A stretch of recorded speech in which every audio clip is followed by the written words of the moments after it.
We begin tonight with a story on character that dominated the presidential campaign on Friday. Now, speaking as a reporter who has covered President Trump and before that, candidate Trump, through too many controversies to count, it is still unclear how this episode will affect the presidential race. But with less than 2 months before the election, it's certainly the kind of story that could draw interest from swing voters in the suburbs, in the industrial Midwest, who might weigh matters of conduct in this final lap and perhaps even spark a reckoning among some Republicans.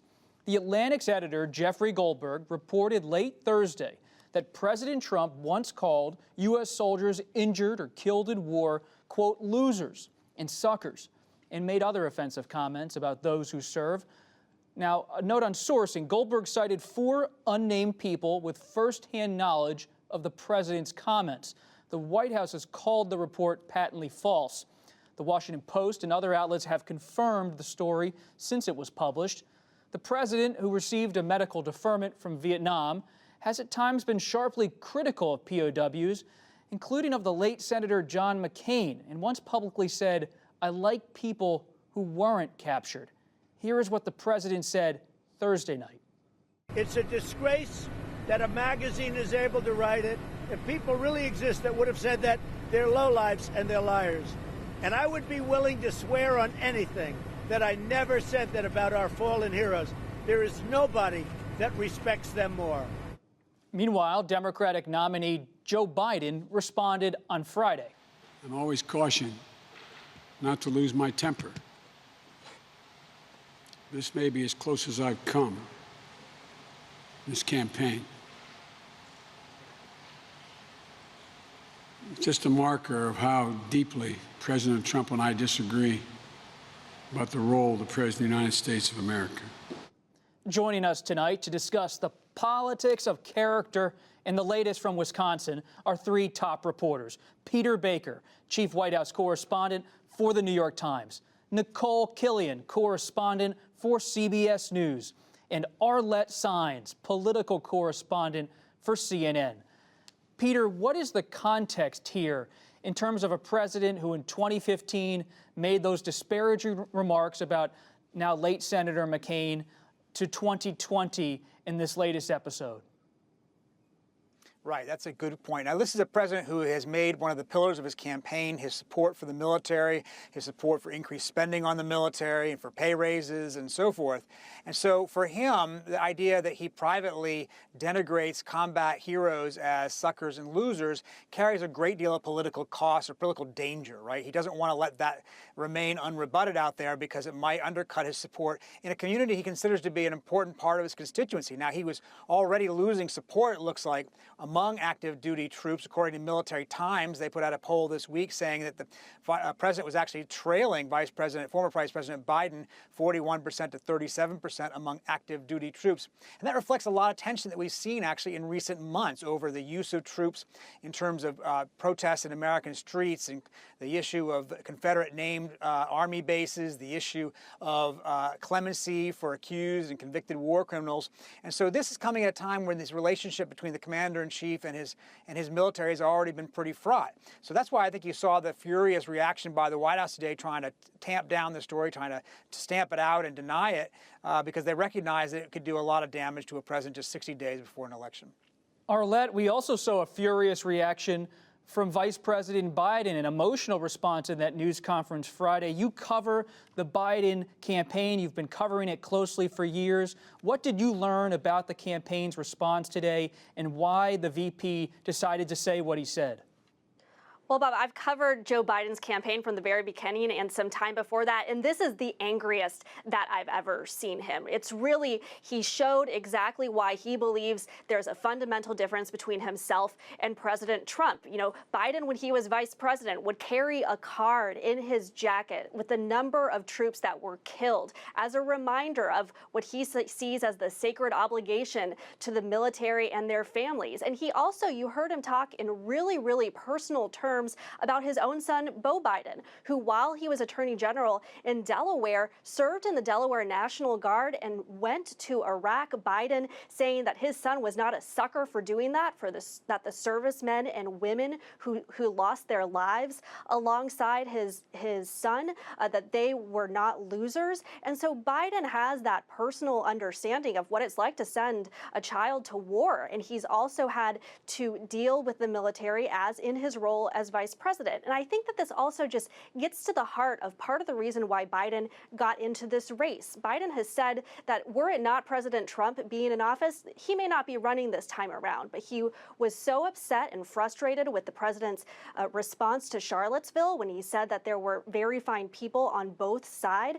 And he just fundamentally disagrees with the division that he believes that the president is sowing. And so you saw that anger and that frustration as he said today that this just shows that they view the role of the presidency differently on the issue, especially when it comes to the military in Biden's view.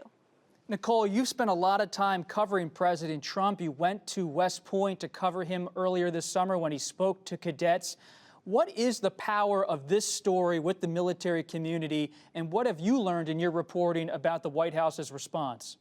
Well, I think to Peter's point, this runs the risk of undercutting the president's argument that he is a big supporter of the military, that he has helped to rebuild the military. But yet we have seen some cracks when it comes to his position versus how some service members actually view this president. And so, for instance, if you look back to that visit that he made to West Point over the summer, the context of that visit was that it had happened not long after the shooting or the incident involving George Floyd, of course, when we saw him fatally killed as a police officer put his knee on George Floyd's neck. And so in the wake of that, of course, we saw these mass protests. And so the president's visit to West Point came against the backdrop of that and came against the backdrop of that now infamous photo op where the president went through Lafayette Square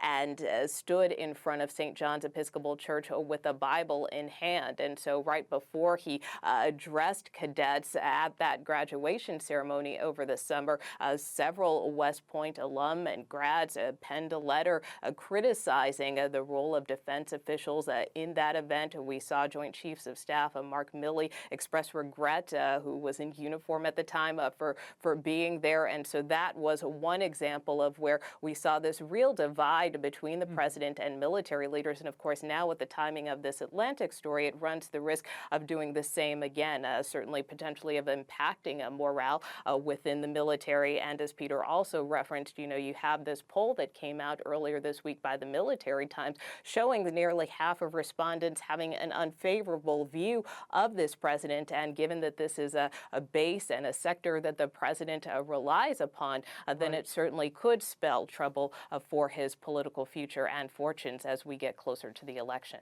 Such an important point, Nikole. And Peter, I want you to jump in on that because as Nikole laid out, this is not an isolated incident. This didn't come from left field. It's one of a series of flashpoints over the past 3.5 years. And Peter, you and your wife, Susan Glasser at The New Yorker, are coming out with a book later this month. I can't wait to read it, about former Secretary of State James Baker. And you're as plugged into that national security establishment as any reporter I know, and I mean that seriously. So I have to ask you, after listening to what Nikole said, why aren't the sources for Jeffrey Goldberg speaking out, the possible former generals or former officials, why do they stay quiet at this critical time? Well, that's a great question, and one we spent a lot of time today asking. I think that you're right, that there has been great frustration among the generals who have served President Trump and those who have just watched from the outside. They don't think that he respects the military the way that previous presidents have, that he sees the military as another political tool or political prop at times, that he doesn't respect service the way he treated John McCain. I think continues to rankle, I think, a lot of the uniformed service, particularly the officers.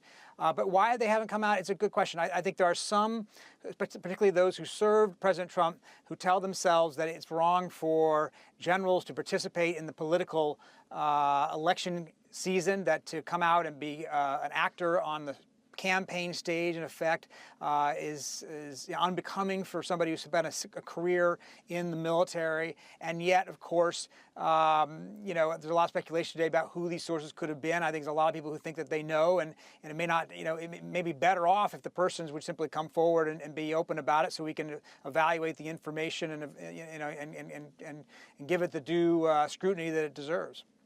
Especially when the White House continues to have these denials, and the Atlantic stands by its story.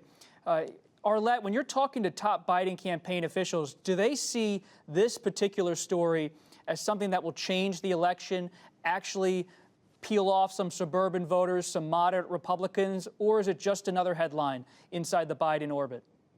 Well, I think that Biden and his aides have frustration with these words and types of comments being attributed to the President of the United States. And ultimately, what they are hoping to do is draw this distinction when it comes to character. And having the President reportedly making these types of comments, that is something that Biden just would never see himself doing when it comes to the military. So as they are going forward into the campaign, and really from the beginning, they have made this all about character. Biden saying that he's engaging in this battle for the soul of the nation, that he fundamentally disagrees with the direction, the division that the president has sowed. And the Biden campaign believes that that is something that will tire with voters, that they want to see more stability, perhaps, in their president, someone with a more steady hand is their argument for Joe Biden, and someone who has that respect for the military and has shown it throughout his